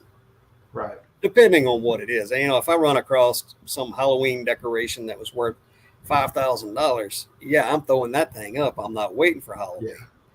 But like the little Made in USA pumpkin buckets, I've probably got 4 or 5 of those in here somewhere. I've got a couple of Ray Dunn candy bowls that are trick or treat with little witches and stuff on them. I'm going to wait till the end of September or somewhere in there, or early in the fall, late in the summer before I list them. Gotcha. I could list them now and they might sell, or I might get somebody to try to beat me up because I have to have offers turned on and I just get sick of it and sell it. But yeah, I think things sell a little better for a little better money in their season. Gotcha. I can see that. Yeah, I'm gonna list it and forget it kind of thing. I list it and it goes into storage. Yeah, I'm not quite like that. Over the last few months, I've actually been running a very lean 300 item store. That's great. But it's hard for me to keep above 300 items too. So I got nearly a 1-to-1 listed to sold ratio. I have right now I have 338 with that sell items listed, and I have 260 solds over the last 90 days. So, and I try to list a little bit better stuff, but I've got, like I said earlier, if it wasn't for Black Diamond VHS, I'd have had a 0 sale yesterday. So I've got some things that are low end, just I call it eBay fodder, just stuff I list that will eventually sell. Right. For a little bit of nothing, but I get them for a little bit of nothing. They're easy to list, easy to test and clean, easy to store, and easy to ship. And that's VHS and remote controls. Yeah. So I don't list just any old $5 item, but VHS is easy and it's cheap. I get them 10 for $1 around here when I find them. And the remote controls, I get those at the bins for 59 cents a pound, and they only weigh 3 or 4 ounces a piece. So I got a quarter, 30 cents tied up in each one of those. Do you have a? I'm asking you questions now. I'm sorry. Oh, no, that's fine. Do you have like a threshold, the lowest price amount or something that Yeah, you would $5. $5? Well, it's $4.99 is what I listed at. Yeah. And then when I send an offer out, I'll turn allow counter offers off, and I'll turn automatically send offers on. So it's all my $5 offers are items that sell on an offer sell for $4.74. In fact, I sold 5 Star Trek: The New Generation VHS tapes this morning to one buyer. I had sold similar a bunch of them in 2 batches, and he bought 3 of them. I'm like, hey, is 3 all you want? I got 2 more listed, and he bought those other 2. So they all sold for $4.74 a piece, and I combined the shipping for him. Which there's a new way for combined shipping on eBay we need to talk about. Fodder with D's. But anyway, yeah. So if that cheap stuff, I don't mind selling it because it does sell, and it keeps me from having 0 sales days. Right. Plus, I've got enough of it and can get enough of it. It keeps me from going below my 300 items threshold, or to be a store, you really need 250 or more items. Make it worth the subscription, yeah. Yeah, but there a lot of times, especially if I buy in bulk or if I buy by the weight at the bins and I get it home and I find a fatal flaw in it or something, and I'm like, well, I can still sell it for parts, and I look at it and I look it up and they're like, no, they're not even selling for parts. Right. It doesn't hurt my feelings to go ahead and throw it away because I know I'm going to make my profit in the stuff that's left over. Yep, I'm the same way. If it's not worth it, I just gear it up. Yeah. And I'm not above purging. A couple of times a year, I will go through my inventory, and if I've got stuff listed that I know is just not going to sell, been listed for 6 months or a year, I've dropped the price every month. I've sold similar 6, 7, 8, 9, 10 times. It still hasn't sold. It's probably not going to sell. Yep. I just soon take it all down and get rid of it. Yep. I kind of do that along and along. Is I'll pick a shelf and be like, all right, what has been here forever? Take it off. Yeah. Well, I do it one day at a time. Every morning or every evening before I go to bed, what I'll do is I'll see what's ending the next day. And anything that needs to be ended and sold similar or pulled, I'll go ahead and end it. And then the next morning, the stuff that needs to be tweaked or edited, I'll go ahead and redo those and get them relisted or saved to my draft bag. And anything that needs to get pulled, I'll pull it and I'll set it by the garage door. And when I get enough of it, I'll make a dump run.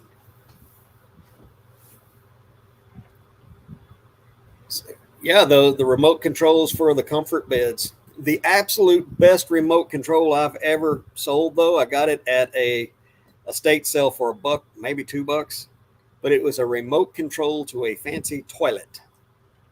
Yeah, it had all kind of built-in functions, heated seats and bidet and this, that, and the other. But I sold that remote control. I think I sold it for $84. Wow. So. Wow. I think it was, they mentioned the comfort bed. I think it was Paul, Philly Flipper. Sold one the other day for $400. Yeah. Dang. Like a remote. Yeah. Man, that is crazy. I'd love to find one of those. But the remote controls for fans. People every year, they put their fans up and they don't take the battery out of their old remote control. That battery leaks, eats the contacts up, and they need a new Lasco remote control for their fan. Right. I sell a bunch of those every year. So, but things like my VHS and my remote controls, little things like that, I don't purge those because eventually somebody's going to need that. Yeah, and it's not, the remote is it's not going to be a overnight thing typically anyway. Right. Wait on that person that lost their fan remote or their TV remote, and they need to replace it. Something else that's getting difficult for me to find anymore is, and I used to get them all the time. I used to have 30 or 40 of them listed at any one time, is VHS players and combo players. It's got to where when I do find them, they're off brand and they're not worth picking up because they only sell for like $29. And then Goodwill wants 15 for it. It's just not worth it to me. I picked up 2 this weekend, a VCR and then a Sony combo unit. Yeah. But it's the same way here. I haven't found any in a thrift store in a while. I sold a Panasonic Blue Line, one of the silver models. Yeah. This morning. Is an older model, and I've had it listed for well over a year, and it sold this morning. You go to a drop shipper? I probably, yeah. Yeah. I sell a lot to those guys. I do too, and I don't mind a bit. I think this one may have went to the guy in Florida. I don't remember. But yeah, I sell a lot of VCRs and combo units, especially the recorders, the DVRs, the VCR DVD recorders. Mm-hmm. I think almost all but one of those I've sold to a drop shipper. The other one I sold to a guy. They had a family emergency of some kind, of fire or something, and all they could salvage was the VHS tapes, all the family films. Right. And he wanted to convert them to DVD, and I had an off-brand DVD VCR combo unit for dubbing, and I sold it to him, and he told me what was going on. So I put him a stack of the blank DVRs in there, DVD-Rs, recordable DVDs, blank ones. Right. And then he started messaging me a couple of weeks later. It's like, man, I bought a bunch of blanks and they don't work. And he sent me a picture, and he had bought blank CDs, not DVDs. So I messaged him back and told him what he had done, and I haven't heard back from him. So, well, it must be good news then. Yeah, no news is good news as far as I'm concerned. Absolutely.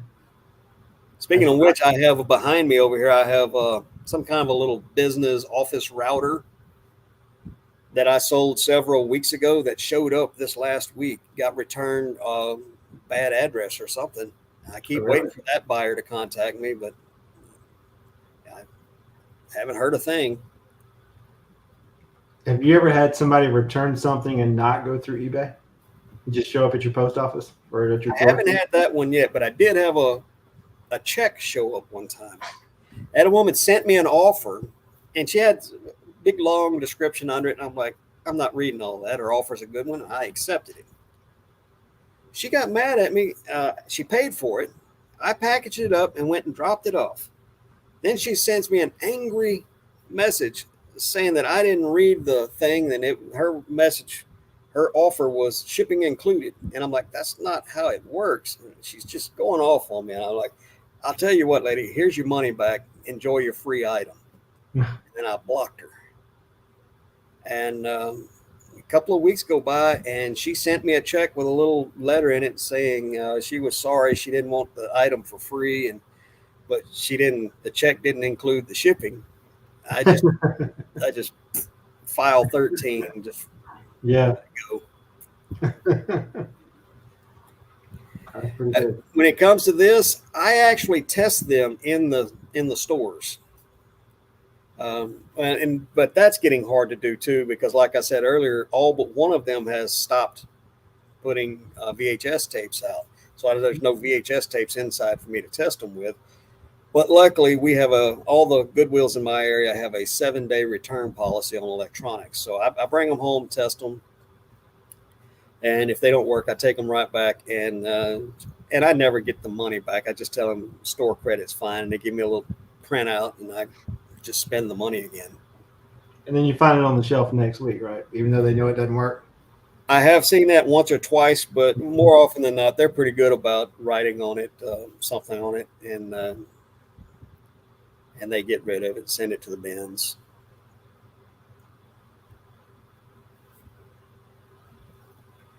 That's pretty good. I was just reading that. Yeah. Someone mailed me cash when I refunded an item because he said it started working again. He wanted to be honest. Well, that's awesome. I can remember when I first started, you had to wait for somebody to send you a check or a money order.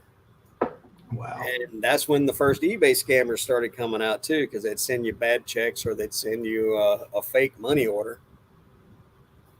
So I got to the point where I was like, postal money order only, and I only ship after it clears the bank. But then they came out with PayPal, and I wasn't real keen on them having access to my bank back in those days. So. Then they Now made it everybody's got access mandatory. to it. And now they don't do PayPal anymore. They handle it themselves. Mm-hmm. What I like is the ones who want to come up with a different way to pay because they can't get their PayPal to work, or they send you a message with an offer saying that they can't send offers because their PayPal doesn't work. I'm like, Right. yeah, that's not true. Yeah. It's not how it works. I'm like, you can't send offers because you've sent offers and then did not pay for them, which is why you can't send offers. And it's always on the lower dollar items too, Yeah. for some And reason. so are the bad feedbacks. Yep. I got a neutral a couple of weeks ago. I sold a little handheld AM radio from like the late 50s, early 60s. Perfect working condition. And if you're within a couple of miles of the radio station, it comes in crystal clear, or as crystal clear as those little handheld radios ever did. Right. This guy gives me a neutral for no antenna and poor reception. And it was $4.24. I took a 10% off offer instead of 5. So, and the ones that I hate worse than those though are the passive aggressive positive feedbacks.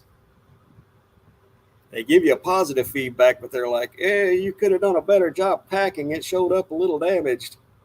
I had one the other day. I sold a shirt. This was a great shirt. It was new with tags, but the fruity smell was too much for me. It was a positive feedback. I'm like, I didn't spray any perfume on it. Yeah. I hope if you buy something on the internet, you're going to wash it before you wear it. I took a return a few months back on a Cheers, like Cheers, the bar in Boston where they had the TV show. I sold the other day. I sold a sweater from there, and it got a little something on one of the sleeves in shipping. And she's like, I didn't see this in the thing. I'm like, well, is there any holes? Or yeah, maybe it got something on it in shipping. I'm like, well, it wasn't. Anyway, I took it. I got it back. I threw it in the wash machine. Came out fine. Mm-hmm. I'm like, did you not even try? I mean, you bought a piece of clothing. You're going to have to wash it eventually. Right. Or I got another one. I've got a guy but it's well past his return window. I sold him a Rolex parts movement for parts or restoration only.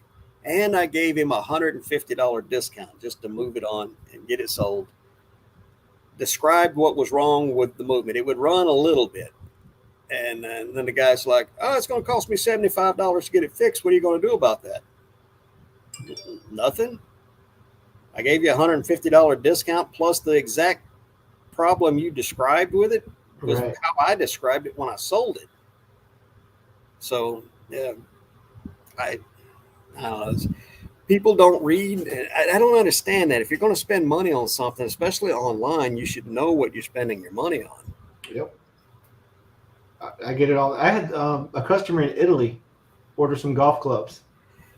Or they were left-handed. Oh, I'm not left-handed. I'm right-handed. Sorry? I can imagine how much it cost him to get 3 golf clubs shipped to Italy.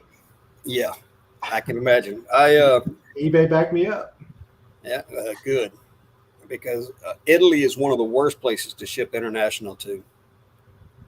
A lot of scammers there. In fact, before GSP came out, which is now eBay International Standard, right? Yeah, I turned off all international shipping, and there's a list in there places that you don't ship to, and I checked off every single one of them. And I had a Rolex. A guy won an auction for a Rolex last year, and he was in Italy, and the shipping address was a wastewater management plant outside of Milan.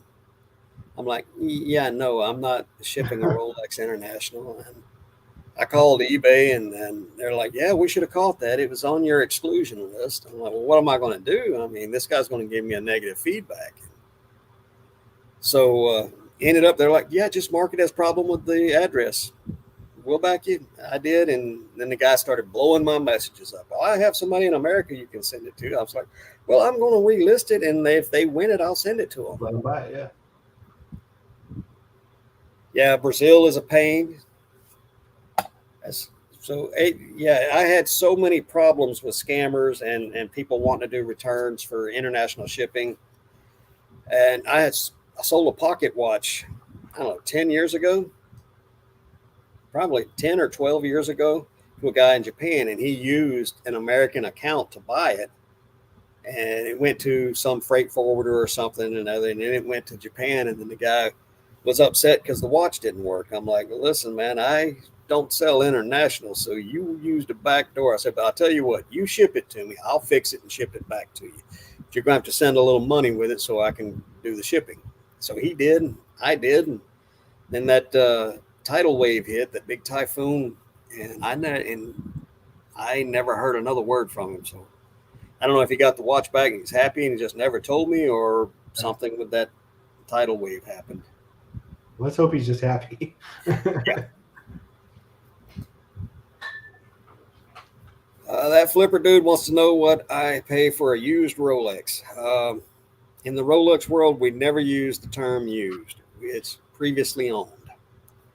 And trust me, the language you use when describing a Rolex watch is extremely important. If you use the wrong terms, the buyers are going to know that you don't know what you're talking about, and they either won't do business with you or they'll beat you up. But it really depends on the model and the condition, how much work I got to do to it to bring it up to standard. Here's the biggest piece of advice I can give to people that want to get into buying and reselling Rolexes. Find an authorized dealer and show them the watch before you pay for it. Make sure that the dial is original and that the bezel is original. If there are any aftermarket parts on it whatsoever, you don't want it at all. Because these days, any watch you list Rolex wise has to go through authentication unless you mark it as modified or customized. And if you do mark it modified or customized, it does not bring anywhere near the money of an original watch. And most collectors won't touch modified watches with a 10-foot pole. So do not buy modified watches. I still buy them because I have or can get the parts to put them back in original condition. Now, does eBay authenticate them, or do they have a special service? Well, no, eBay authenticates them, but if you sell one as an original watch and it has an aftermarket dial or bezel, they're going to cancel the order, refund your money, and ship the watch back to you, and they're going to red flag your account with an INAD. Right. So I wish they wouldn't do, if they didn't do that part of it, it would be great. I'd be happy with it. But when they red flag you with an INAD because you sold a watch that had an aftermarket dial on it, there's some dials out there that are nice enough that it's very difficult to tell them from original dials. That's why I say take it to an AD or an authorized dealer, and try to take it to one who has a trained watchmaker on staff. Not all authorized dealers do. But I've been working on Rolex watches for 25 years, been a watchmaker for 35 years. So I can spot most of them. I can spot a fake across the room. We get those brought into us daily. Yeah. I've had to actually stop myself from just telling them it's fake before they hand it to me. I just bite my tongue, let them hand it to me. I do this and hand it right back to them saying, sorry, it's not real. They're like, how can you tell? I'm like, 35 years experience. Well, what part of it's not real? What's the most valuable one you've ever sold or found?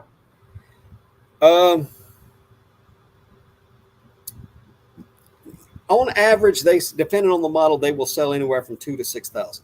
Mm-hmm. There are a lot of them out there that will sell in the $10,000 to $15,000. But again, they have to be serviced, and they have to be all original.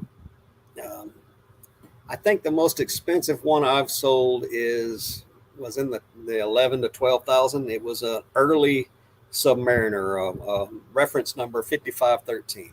That's another funny thing about Rolex. They don't say model number; they say reference number. Reference number. They have model names and then reference numbers within the models.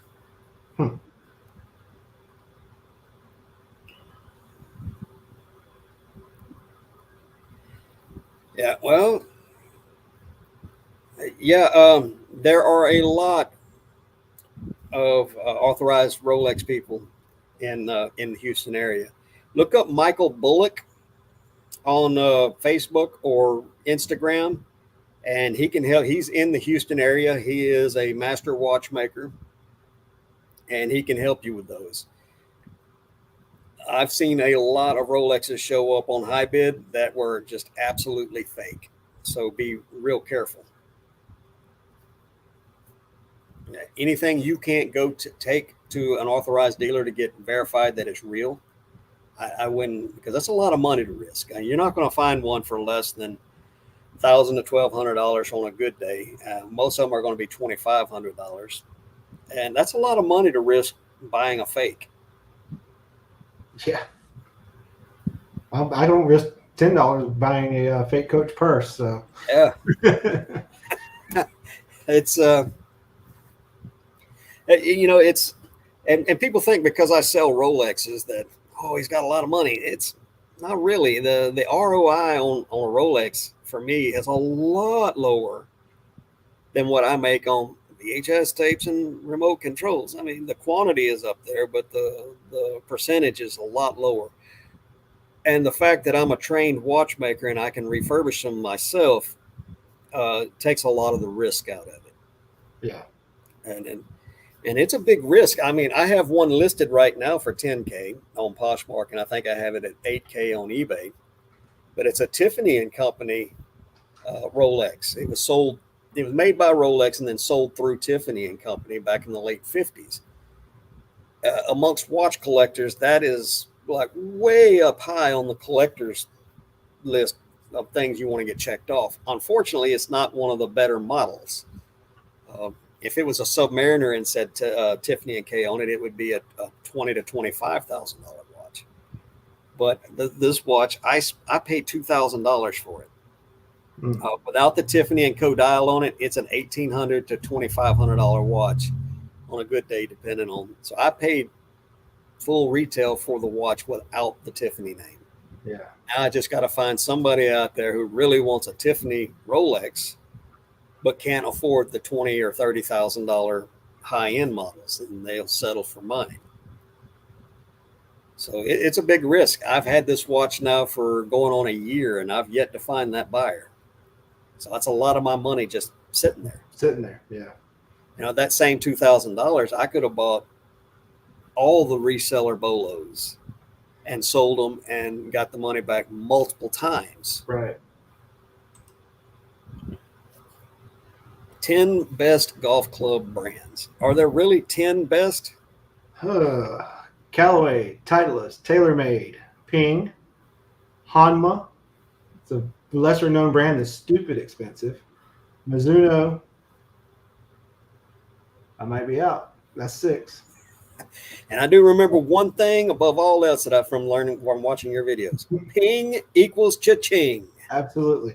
And I have found that saying to be true. Absolutely. That's all I can come up with. But those are the top ones. Yeah, Wilson McGregor, no. Just don't buy Dunlops. What's that? Don't buy Dunlops. Yeah, I don't know if a single Dunlop is worth it. But now I think the Wilson McGregor is a joke, but there are some Wilson stuff.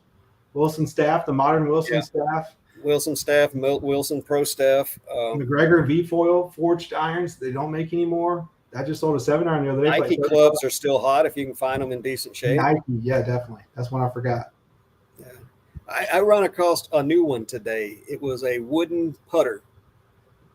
Apparently, they're made in Coos Bay, Oregon, and I almost pulled the trigger on it, but I did the sold comps on it. Goodwill wanted $4 for it, but I saw the comps were anywhere from $8 to $40. Wow. With very little in between. And the ones that were selling in the $40 range were either completely refurbished and sanded and polished and clear coated and all of that, or they were still brand new. Right. This one was nowhere near brand new, so I left it. Yeah, Cobra, that's a good one too. Man, I forget all of them. I've done well with Titleist makes those. Hey, Kent, how are you? I have some nice petrified wood. Oh, let's see. Own the company. Yeah, ping. Yeah. I never made the connection. That's funny. Really? I don't know why that never clicked. Ping like the golf clubs. There you go. Kent, have you watched the newest video from Puddin's Fab Shop? Puddin's Fab Shop is this young guy in Oklahoma, and he works on old cars and trucks, but not the same old cars and trucks that everybody else works on. He works on like old mini truck U-Haul trucks and builds them out, lowers them, puts them on air ride. Right. He's real fun to watch. He's down to earth. He's a little bit funny, a lot of comedy. And so when I'm not watching reseller content, I'm watching Puddin's Fab Shop and a couple other things that are completely outside of the work area. I'm looking him up. I watch Junkyard Digs all the time. You ever watch that guy? I think I've seen a few of those. Yeah, he's pretty good. He's pulling cars out of barn and just trying to get them running. Let's see if I can figure this out, and I'll show you, because no, that's not it.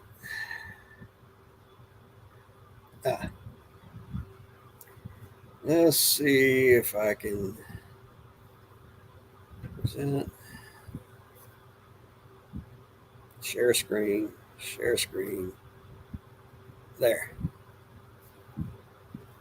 And right there that's what is I'll drop the link in the chat. Got it. Yeah, I just subscribed to. He's got two channels. He's got Puddin's Fab Shop and Puddin's Fab Shop 2. The second channel is supposed to be for all the little things that doesn't make it to the main channel.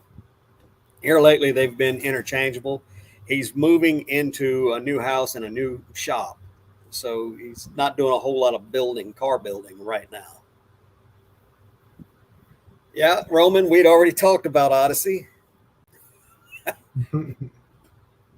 Let's see, I forgot to hit enter. Who are your, obviously Puddin's Fab Shop, who are your favorite non-reselling YouTubers? Well, Puddin's Fab Shop is one of them. Another one is Big Stacked. He melts different things down and pours ingots and coins, and then he's down in Australia. Gotcha. He puts out one video a week, and he's pouring these ingots and bars and like, you ever watch The Goonies? Oh yeah. Remember the fancy key that lined up on the map and everything? Right. He's got a mold to make those, and he never speaks. Really? He never speaks. He puts closed captions on there and will say a few little things, but it's all just him breaking this stuff down like old electric motors and melting it and pouring it. And he's got he has a goal of reaching 1,000 kilos, and he's almost at it. He's like 989 kilos that he's poured so far. But he's one of those guys who has over 1 million subscribers. Wow. And he never speaks a word. That's crazy. And he's got two little cute dogs. He'll run like a 1 or 2 minute segment in each week's videos. I'll see if I can find him. But it's one of those things you can put it on. You don't have to watch the whole thing, but it's kind of it's ASMR, I guess, is what he is. Let's see. Where are you at, Big Stacked? There you are. Big Stacked Castings. Let's stop that. Present again. Share screen. Big Stacked. Share. There he is.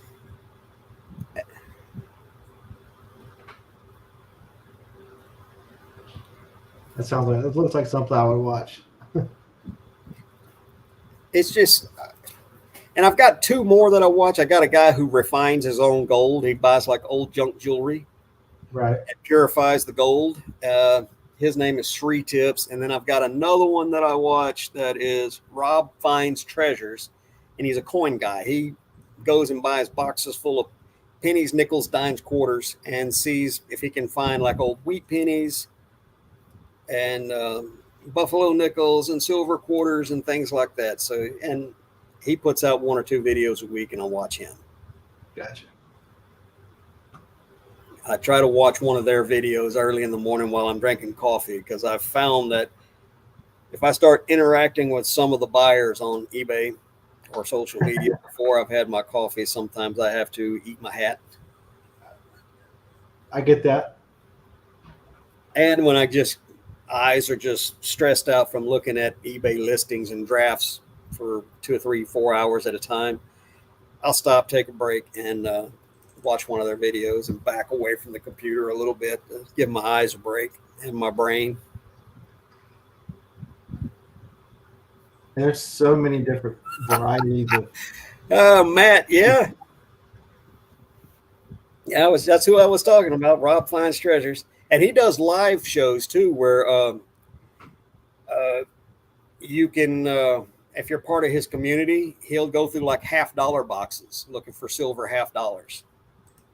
And he has live auctions on eBay. He's kind of fun to watch, and he's one of those guys like Mountain Man Treasure. He's got a radio voice, so he's kind of fun to watch. What are some of your non-reseller content makers that you watch? Junkyard Digs, like those guys. I watch a lot of travel. Trendy, Downey Live. There's a new guy I started watching, Wilson. Last name's Wilson. I can't think of his first name. He just did a Monopoly challenge. He has a Monopoly board, rolls the dice, and wherever he lands, he has to go there. When he gets real life. In real life. When he gets there, awesome. Yeah. When he gets there, he can actually roll and make his next move. When he makes that next move, he's got to go there. Have you ever seen the Japanese vending machine videos? Yeah, those are nuts. Yeah, that's more of those that I get. I'll go down in a rabbit hole, and next thing I know, it's 1 o'clock in the morning. I'm like, wow, what am I sitting here watching? Yeah, that and the carpet cleaning videos, the rug cleaners. There's a guy, you might enjoy him too. His name's Klesh, Klesh. He's into hunting for gold. And he actually went to the streets of New York, vacuumed dirt. Oh, yeah, I've seen his videos. Yeah, he goes and sweeps the cracks out and stuff, and he finds gold and diamonds. Yeah. The gold mining, there's a kid on here. His name is Pioneer Polly. He does what's called sniping. He puts on a snorkel mask, and he goes down and fans through the gravels and the cracks in the bedrock and finds gold nuggets. So he's he's another one that's just entertaining to watch him. I like to watch some of the magnet fishing guys too. Yeah, they can be addictive. You ever see the ones where they're like in East Germany or Russia or somewhere, and they're dropping the magnets down old wells and pulling up guns and knives and bayonets? I watched one guy. He was in Amsterdam, just steady pulling up bicycles. Yeah, as fast as he could throw his magnet in. Yeah, there's a couple of guys that go diving in like inner city creeks that run through the inner cities and stuff. And some of the stuff they find are bags full of phones and guns and crazy stuff. Fart Sack Jack, I'm going to drop a link. If you're into homesteaders, this is my buddy Nick. He's also a reseller, and he's got a homesteading channel. Really good. Pitch Kettle Acres. He was Flip Nick on YouTube. He still is, but he's doing this homesteading thing now. It's really cool.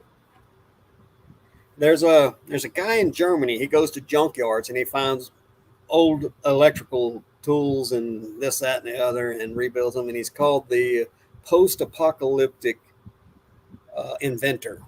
I watch him a lot.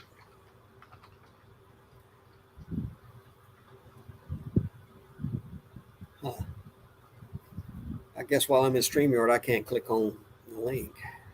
You might have to go to your thing. That's all right. I'll check him out later. You might recognize him. He's like I said, he's a reseller.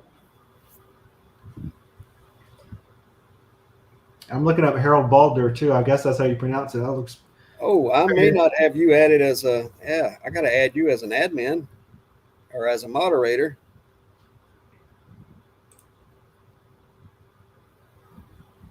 There you go. I think you have to redrop that link. Okay. Sorry about that, man. I knew I was going to forget something. No worries.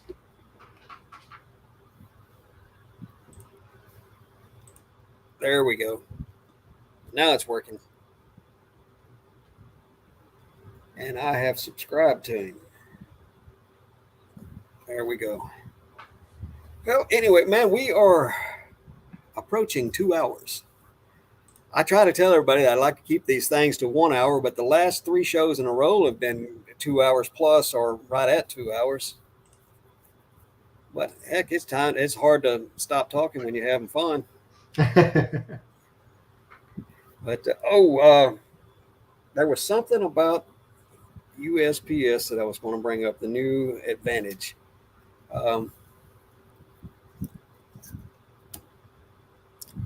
When everybody else was scrambling at the last minute to change over to Ground Advantage, I had a week early, had already gone through and changed every single one of my listings to economy shipping, with the exception of stuff that I knew I was going to ship out in a padded flat rate envelope. I left that at priority, and media mail. I go ahead and just, with media mail, I don't even put a flat price in there. That's the only thing that I use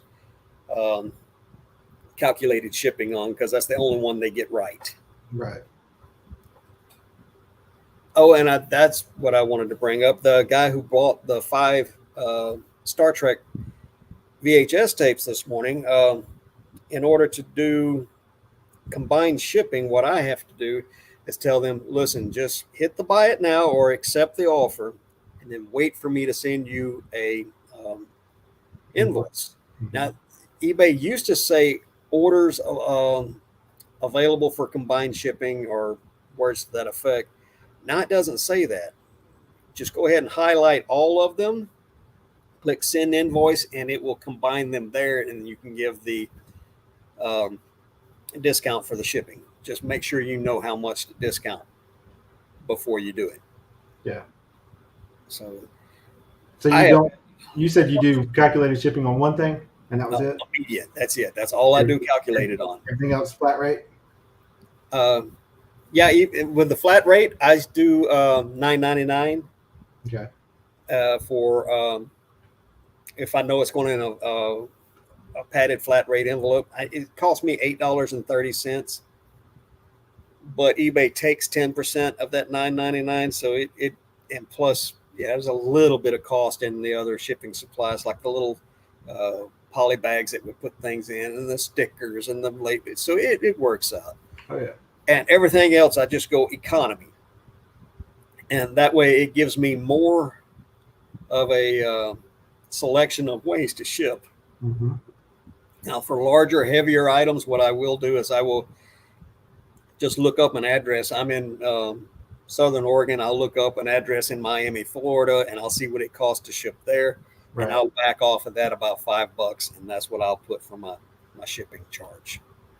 And sometimes and a lot of times, believe it or not, I ship a lot of big, heavy items to Miami, right, or that area. So I'm covered. But every once you're giving them a $5 discount to Portland, Oregon, and I'll save a bunch of money and make a little. So Harry Humpstone is in the house. What's up, Harry? And Sal is in the house. Sal's Mercado.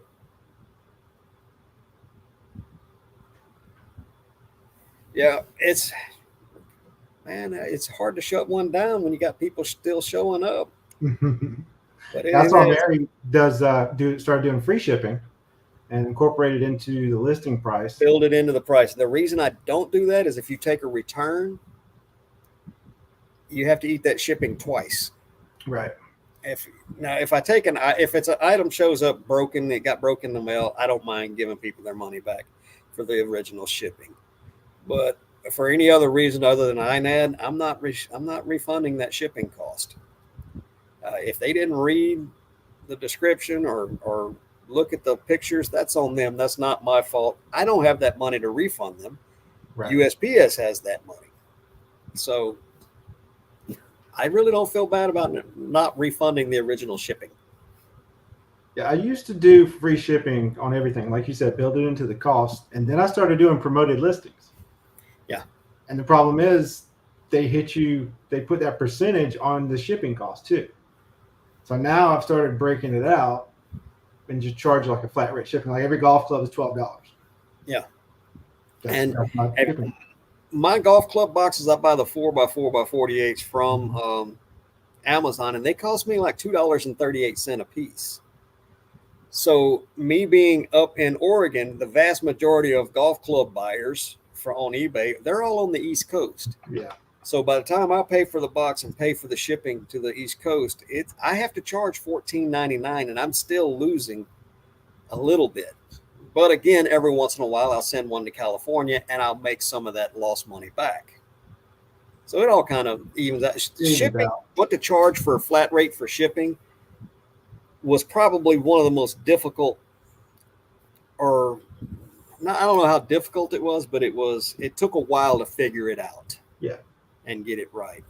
And that's one of the things a lot of new people have a problem with. I'm like, look, just suck it up and eat the loss once in a while. It's called paying for your education. But reach out to people. I reached out to a lot of people asking about how do I ship shoes? Because, I'm up here and most of my customers are down there. It costs me a lot more than it costs you to ship. And finally, I just sat down and had to figure it out. Like, and I've been shipping a lot of shoes via UPS lately. Yeah. For me, UPS, more often than not, is a little more expensive on shoes. Especially with Ground Advantage. Before Ground Advantage, it would cost me anywhere from $13.48 to $16.78 to send a pair of shoes across the country. Mm-hmm. With Ground Advantage, it's down to like $10.58 for a 2-pound box of shoes. So I can drop my $14.99 back down to $12.99. And then occasionally when they're close enough to me, I'll go ahead and ship them in a priority shoe box. So, if I know there's people out there that know all the different zones, I don't know those zones. I just know that if they're close enough to me and I can ship them for less than $13 priority, I ship it priority. If they're further away from me, I'll ship them Ground Advantage for $10.58. Yeah, I use pirate ship and it just breaks it out. So yeah. Here's the best. Yeah. I used to use pirate ship a lot, but they stopped sending me receipts for my labels. I have to go in there, and I used to get one. They used to send me an email for every single label, and then they started sending me an email with all the batched labels for that day. Now they don't send those emails at all, and I have to go in and scroll around and find it and download them. Mine is back to they're sending me a label for every single one. I was enjoying the batch, but now they're sending me not a label, a receipt for every single one. Right. So I'm probably, and that's another thing, I'm not going to go back to pirate ship until I get my credit card situation figured out. I'll look up the one you're talking about, the Chase credit card, and then I will start doing that, because after I retire, I'm going to have to start doing some traveling down to Vegas, up to Portland, and things like that to do some more sourcing and go to some of the bigger sales events. Like we don't have, we have one flea market here, but it moves around, and it's the same people that said the same vendors every time. And they've got the same overpriced stuff every time. So that's the same one you were talking about before. Yeah. And it's just one, they move around. Interesting. Yeah, they move around from city to city and from location to location. Sometimes it's only one day. Sometimes it's 2 days. So, and knowing that that's what that flea market is, it's hard for me to go drive 45 minutes to an hour to another town to look at the same stuff that I looked at the week before in my town and didn't buy it there because it was overpriced. All right.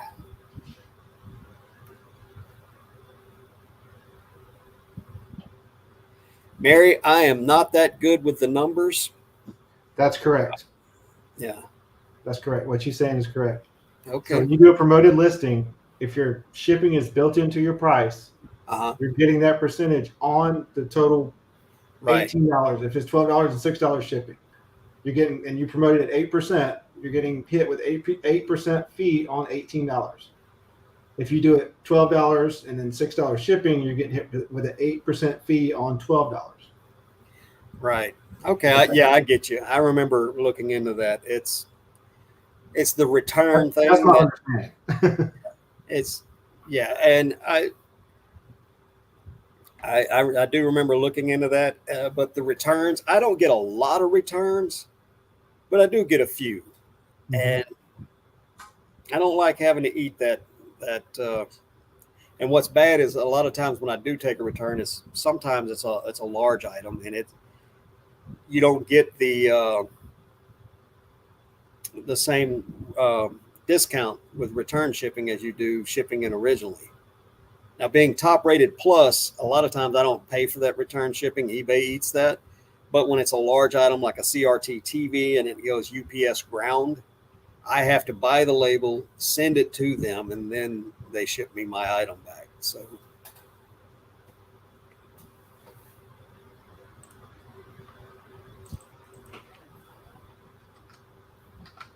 they take the fee on the shipping now too. Yeah, they do take a percentage of the shipping. Well, I think he's talking about the promoted. Yeah. I got to look all that up. Yeah. Matt's saying that about a month ago they changed that. So it's probably in that summer update, hidden somewhere down in the deep. Because I just started doing promoted listings. I've been doing it, but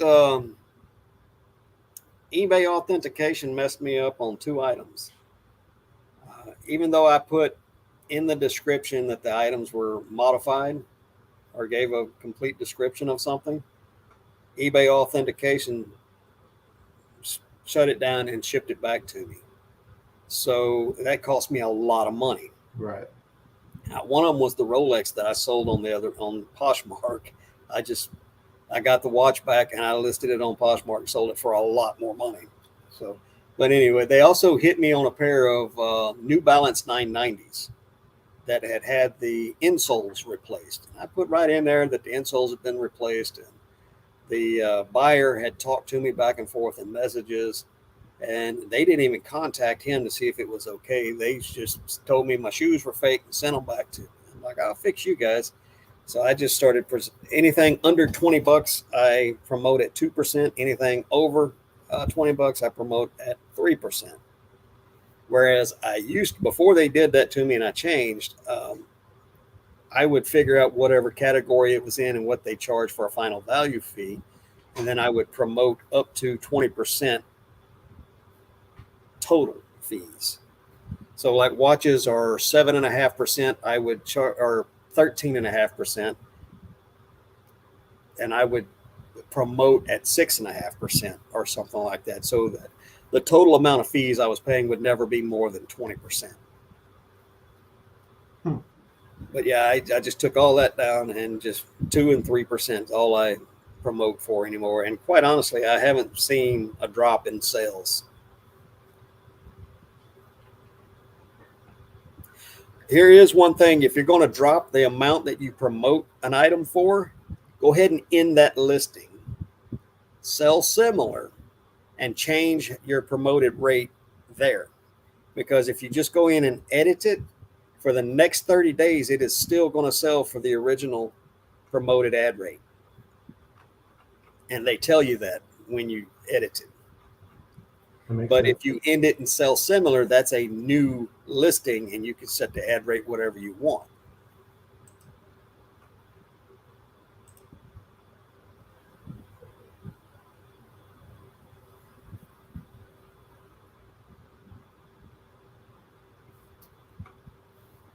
Yeah.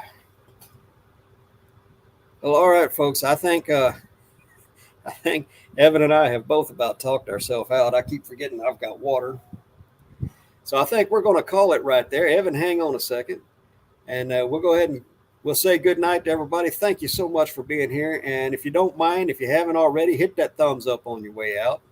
And we'll see you guys next week. I've already got a guest lined up for next week. I'll let y'all know who that is as we get closer to the show. And I'm still looking for more people to be guests on the show. So if you got anybody, or if one of you guys want to be a guest on the show, hit me up on Instagram and we'll work something out. So good night, everybody, and thank you for being here.